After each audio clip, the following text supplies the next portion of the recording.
सेवाराम और मोतीलाल दो घनिष्ठ मित्र थे। दोनों ही गली गली जाकर पीठ पर पोटली लादकर कपड़े बेचने का काम करते थे। सर्दियों के दिन थे, वह गांव गांव जाकर कपड़े बेच रहे थे। तभी सेवाराम को एक झोपड़ी के बाहर एक बूढ़ी माई दिखी जो कि ठंड से कांप रही थी। तो सेवाराम ने अपनी पोटली से एक कंबल निकालकर उस माई को दिया और कहा, माई तुम ठंड से कांप रही हो, ये कंबल ओढ़ लो। बूढ़ी माई कंबल लेकर बहुत खुश हुई और जल्दी जल्दी से उसने कंबल से अपने आप को ढक लिया और सेवाराम को खूब सारा आशीर्वाद दिया।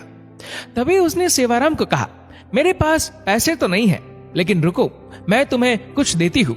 वह अपनी झोपड़ी के अंदर गई और एक बहुत ही सुंदर छोटी सी ठाकुर जी की प्रतिमा ले आई। बूढ़ी माई सेवाराम से बोली कि मेरे पास देने के लिए पैसे तो नहीं है, लेकिन ये ठाकुर जी है, इसको तुम अपनी दुकान पर लगाकर खूब सेवा करना, देखना तुम्हारी कितनी तरक्की होती है, ये मेरा आशीर्वाद है। मोतीराम बुढ़िया के पास आकर बोला, अरे ओ माता जी, क्यों बहाने बना रही हो? अगर पैसे नहीं है तो कोई बात नहीं, लेकिन हमें झूठी तसल्ली मत दो। हमारे पास तो कोई दुकान नहीं है, हम इसको कहाँ लगाएंगे? इसको तुम अपने पास ही रखो।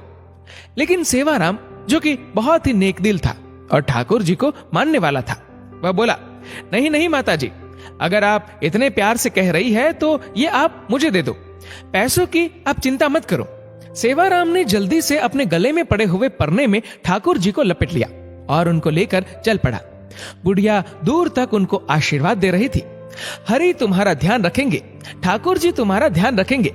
वह तब तक आशीर्वाद देती रही जब तक कि वह दोनों उसकी आंखों से ओझल ना हो गए। ठाकुर जी का ऐसा चमत्कार हुआ कि अब धीरे धीरे दोनों की कमाई ज्यादा होने लगी।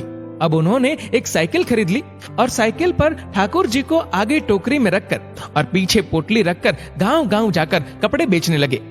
अब फिर उनको और ज्यादा कमाई होने लगी, तो उन्होंने एक दुकान किराए पर ले ली और वहां पर ठाकुर जी को बहुत ही सुंदर आसन पर विराजमान करके दुकान का मुहूर्त किया। धीरे धीरे दुकान इतनी चल पड़ी कि अब सेवाराम और मोतीलाल के पास शहर में बहुत ही बड़ी बड़ी कपड़े की दुकानें और कपड़े की मिलें हो गई। एक दिन मोतीलाल सेवाराम को कहने लगा कि देखो, आज हमारे पास सब कुछ है, ये हम दोनों की मेहनत का नतीजा है। लेकिन सेवाराम बोला, नहीं नहीं, हम दोनों की मेहनत के साथ साथ ये हमारे ठाकुर जी, हमारे हरि की कृपा है। मोतीलाल बात को अनसुनी करके वापस अपने काम में लग गया। एक दिन सेवाराम की सेहत थोड़ी ढीली थी, इसलिए वह दुकान पर थोड़ी देरी से आया। मोतीलाल बोला, अरे दोस्त, आज तुम देरी से आए हो, तुम्हारे बिना तो मेरा एक पल का गुजारा नहीं, तुम मेरा साथ कभी नहीं छोड़ना। सेवाराम हंसकर बोला, अरे मोतीलाल, चिंता क्यों करते हो, मैं नहीं आऊंगा तो हमारे ठाकुर जी तो है ना। ये कहकर सेवाराम अपने काम में लग गया। पहले दोनों का घर दुकान के पास ही होता था, लेकिन अब दोनों ने अपना घर दुकान से काफी दूर ले लिया। अब दोनों ही महल नुमा घर में रहने लगे। दोनों ने अपने बच्चों को खूब पढ़ाया लिखाया। सेवाराम के 2 लड़के थे, दोनों की शादी कर दी थी और मोतीलाल के एक लड़का और एक लड़की थी। मोतीलाल के लड़के की शादी हो चुकी थी, जबकि उसकी लड़की की शादी होना अभी बाकी था। सेहत ढीली होने के कारण सेवाराम अब दुकान पर थोड़े विलंब से आने लगा। एक दिन वह मोतीलाल से बोला, अब मेरी सेहत ठीक नहीं रहती, क्या मैं थोड़े विलंब से आ सकता हूँ? मोतीलाल ने कहा, हाँ भैया, तुम विलंब से आ जाओ, लेकिन आया जरूर करो, मेरा तुम्हारे बिना दिल नहीं लगता।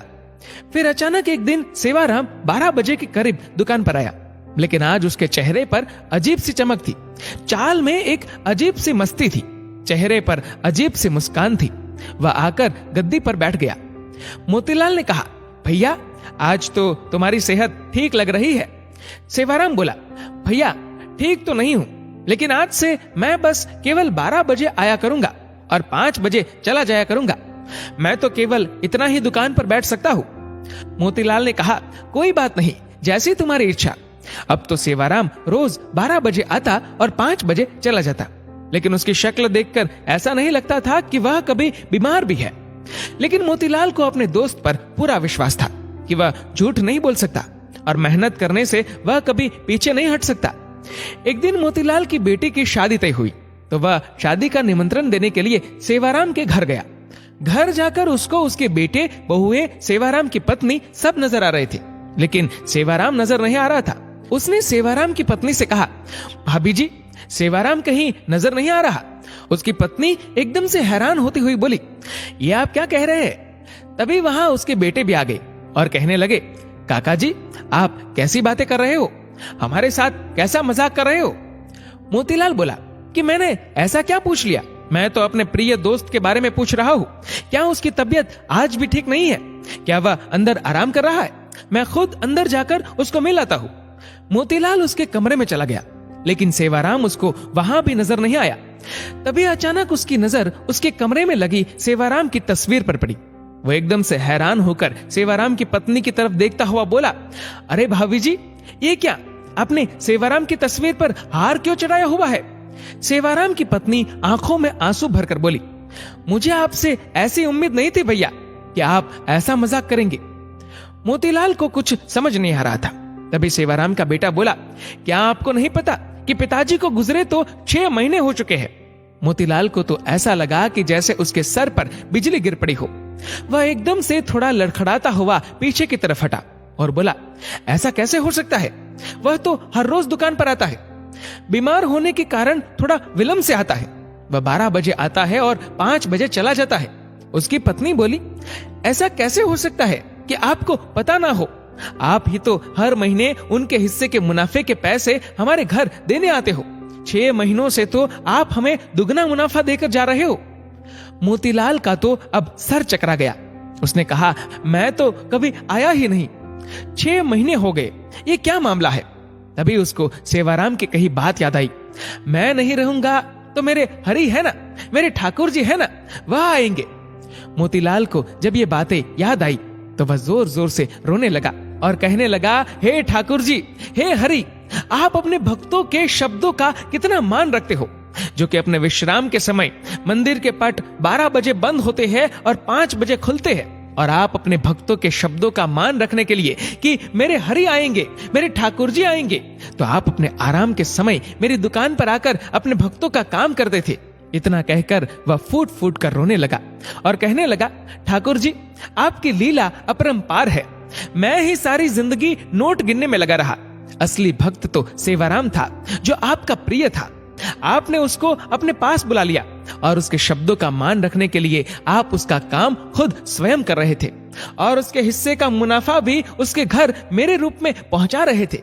इतना कहकर वह भागा भागा दुकान की तरफ गया और वहां जाकर जहां पर ठाकुर जी जिस गद्दी पर आकर बैठते थे, जहां पर अपने चरण रखते थे, वहां पर जाकर गद्दी को अपनी आंखों से, मुंह से चूमता हुआ, चरणों में लौटता हुआ जार जार रोने लगा और ठाकुर जी की जय जयकार करने लगा। ठाकुर जी तो हमारे ऐसे ही है। सेवाराम को उन पर विश्वास था कि मैं ना रहूंगा तो मेरे ठाकुर जी मेरा सारा काम संभालेंगे। दोस्तों, इस वीडियो को लेकर आपकी क्या राय है? नीचे कमेंट करके जरूर बताएगा। और अगर आपको वीडियो अच्छा लगा हो तो इस वीडियो को लाइक करेगा,